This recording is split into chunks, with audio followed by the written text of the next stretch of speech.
Today I'm shooting a video of something I read about online. It appears that with a paperclip I can open my YALE Easy Living electronic deadbolt. First, I'm going to show you that this is a standard working unit by both the keypad and the key.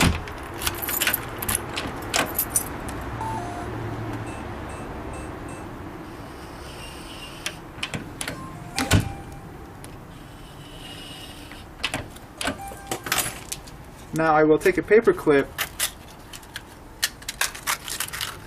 bend the end of the paperclip, and insert it into the keyway.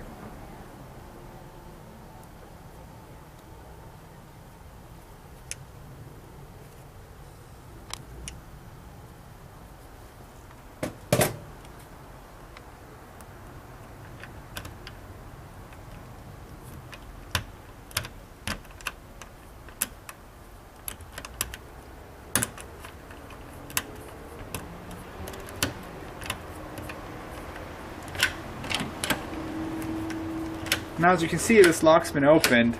This is a big design flaw, especially since it does not seem that the lock's been tampered with, and the lock still works and functions with the keypad and the key.